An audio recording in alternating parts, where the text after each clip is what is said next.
Okay, well, it is, what is today? Friday, the 22nd, about 1:45 a.m. I get my hours back at 2:05. My drop dead time on my load was 4 a.m., actually 4:40 a.m.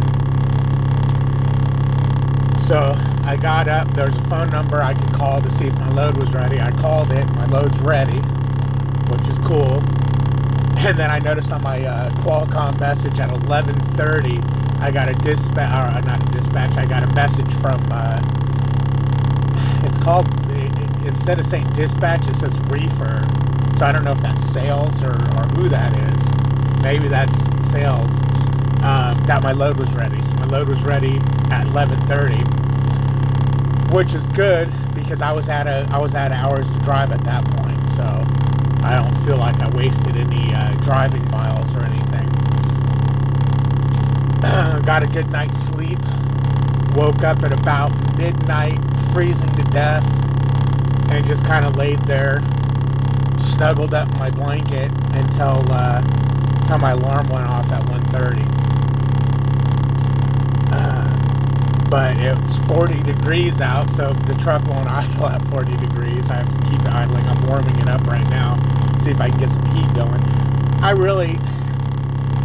They're 5/16 screws, 4 of them holding the cover on for the APU electronics, and I don't have a 5/16 nut driver or a socket. I only have wrenches and stuff. You can't get one in there. Otherwise, I'd go in there and change the fuse that I know blew again, and at least have heat. And if it blew, because the first time he said it blew, more than likely ice got into the fan and held it. Well, the second time it blew, it got below, way below freezing, and ice, rain, and everything. So maybe that's the case. If it is, they still need to do something, because my old APU, and I'm sure everybody's APU, doesn't blow the fuse for the fan when it gets below freezing. So there is a problem with it, but at least if I do that, I had a couple of days of heat out of the truck before it blew again.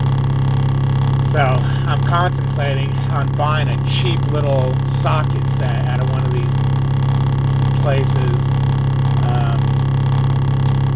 $10 one, but oh my gosh, I have so many sockets and nut drivers and everything at home that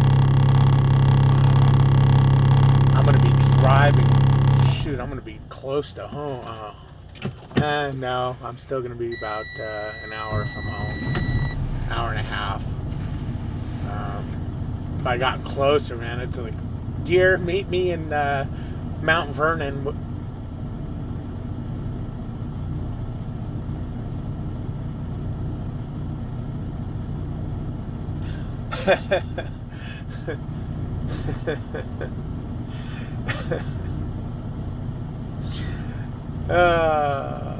Sleeping squirrel.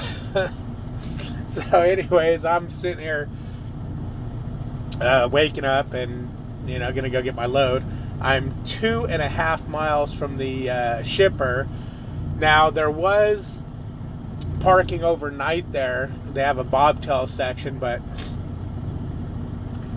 I was Love's 2.5 miles away. I mean, I can see the place. I don't even think it's 2.5 miles. Yeah, it's 2.5 miles. So I figured, okay, it's a drop and hook. Once the load's ready, it's wham bam, thank you, ma'am. So I'm not going to lose any time or anything. And this way, I had a nice bathroom, facilities, and all that good stuff, shower and everything.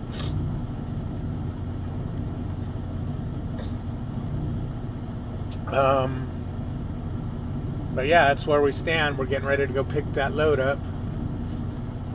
She's a drop and hook. I don't know how much weight's going to be on it, but if I need to, I can come scale right here. But it's raining out. I hate blocking the camera when I do that.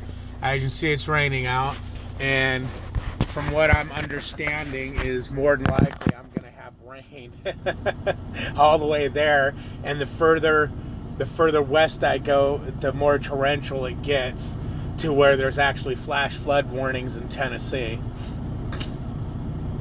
But I'm going to be on the interstate, so I don't know. Has there ever been a flash flood that sweeps over the interstate? I don't know.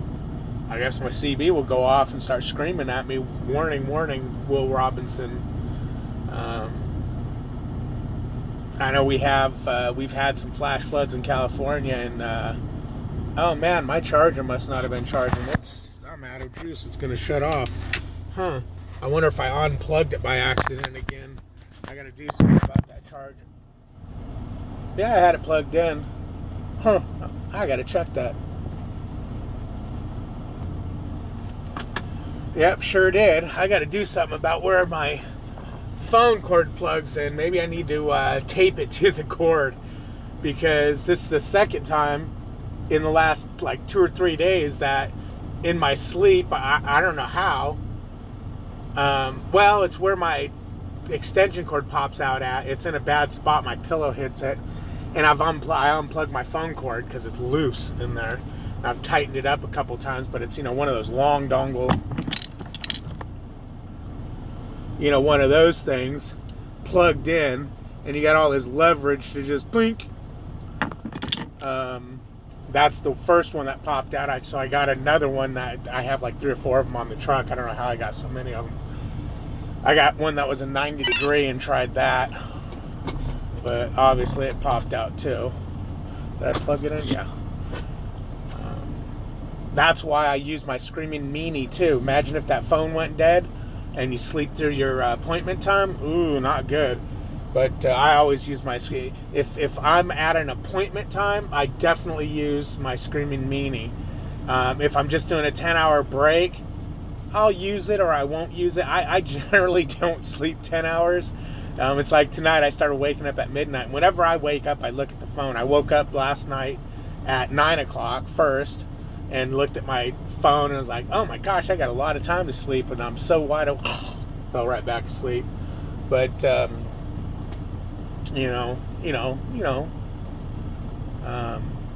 there's a point to this video when I started it. Something I had actually wanted to say. Man, you guys keep hearing that bloop? That's the idle shut off, and it already shut off one time, so I know it's a real one, because it still does that when it keeps idling. But anyways, that's the update tonight. I'm gonna go grab that load here in a little bit once I get my hours back. What time is it? 2:04. I should be getting my hours back any second now. Oh, wait a minute. Oh, no, wait. Am I on East? What? Am I on Central?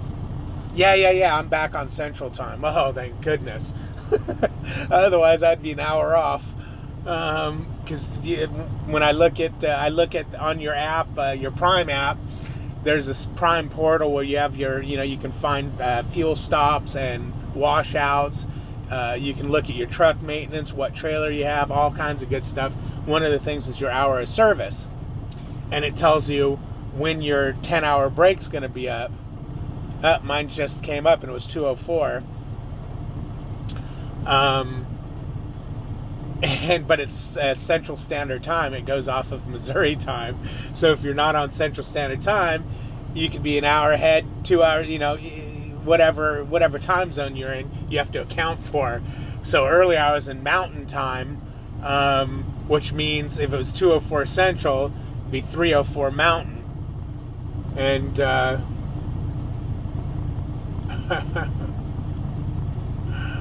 hey, is that right? Oh shit, there's math. No.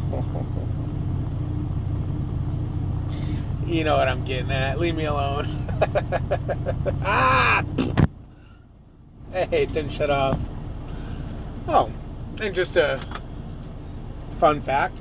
My microwave, as you drive, it vibrate at an angle and just stay there. Not far. Left side's got an inch gap. Right side, you have maybe 2.5 inches gap, on top of the refrigerator. drives me absolutely bananas. Just makes me nuts. So I'm like, why does it keep doing it? It does the same thing. Well, I realized on this refrigerator mount at the bottom where it's got hooks for 2 straps, a front one and a back one. Well, I had it kitty cornered because I have one strap going from the back loop to the front loop, which is twisting it. So last night before I went to bed, I changed it to both front loops. So I'm going to see if that keeps my microwave from turning. That shit just drives me absolutely nuts, man. Nuts, nuts, nuts, nuts. I've been thinking what I can do. I really want to get video of doing things, you know, pre-tripping and things like that, but I don't want to do the old hold the video and, you know, all that nonsense. I'm trying to think maybe get a cheap GoPro or something to put on my hat, or I'm going to look more into that harness for the cell phone. But I'm thinking a GoPro would probably have better quality video, at least during the day. And then a GoPro you can mount to your hat so you can actually see what I'm looking at.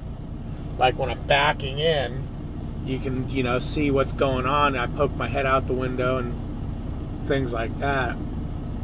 I could have had a really cool backing video there at Tyson. You guys would have been impressed, man. It was one shot, one kill, right in there, right into the freaking hole. I'll tell you what, if I was a trainer, I would definitely, at these shippers and receivers that have nice lots, would do some backing in these places, and or middle of the day in these truck stops, man, when there's not a lot of trucks in there to smash into. Why aren't you? Come on, baby. There you go. Some backing. I remember backing with my trainer. At one truck stop, he had me back in next to a truck during the middle of the day, and that was the only time I ever. Oh no! We practiced at another truck stop, and he used water bottles as those are the fronts of the trucks. Get it in there, and what I wasn't allowed. I had to put it in there. I can't remember if it was pulling. I think only pulling up twice, and I couldn't get it in without hitting one of the water bottles. It's like there's just not enough room, and he's like, oh. So I tried, you know, and I tried a million times, different angles and everything, just couldn't get it in. So he goes, okay, let me show you how it's done, and he couldn't get it in. There just wasn't enough. There wasn't enough space between that parking stall and the trucks in front of us. And, I mean, he was getting out and looking and everything. And he finally said, you know what? This is just too tight. Let's go somewhere else. So I was like, okay, I feel better. But we didn't do much backing. He would always just say, oh, you've got that down. You know, I don't know if he felt that was true or if he just didn't want to take the time to do it. But I remember when I was in TNT, the whole time I was out there, only one time did I have to back between 2 trucks at a truck stop. And I remember it was about middle 3/4 of the way during TNT. He was sleeping and my shift was over, but his shift didn't start for a couple of hours. I don't know why they overlapped like that. He would forget to change his clock sometimes, and he'd be on duty for most of my drive shift, or, you know, a couple hours of my drive shift, and I don't know why he wouldn't go in and edit it, but maybe because he knew if he didn't, he'd get more sleep.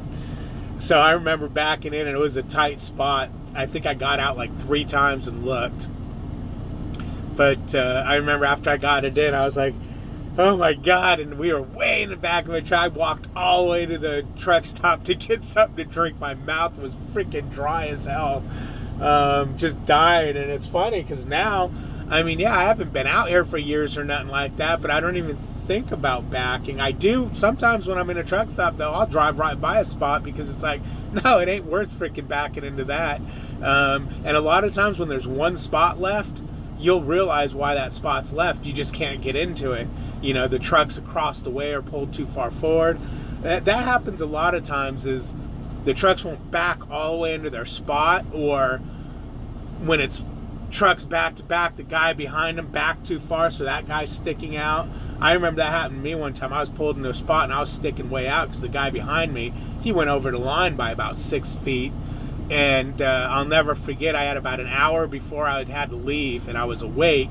There was a spot next to me, and I seen a couple trucks try, and they couldn't because I was sticking out too far. So I finally, you know, this one guy's trying. I said, hold on, man. I go, pull, you know, back up. He backed up. I pulled out, let him get in, and then I pulled back into my crappy spot. And I thought to myself, what the hell am I doing that for, man? I just risked backing into everybody's truck to help this guy out. Well, that's because what you do. You help people out. And then later that same night, another guy was swooping around. I was like, hey, dude, I'm leaving in 5 minutes if you want to wait. All right, guys, this video is getting too long. Like, comment, and subscribe. Ring the bell.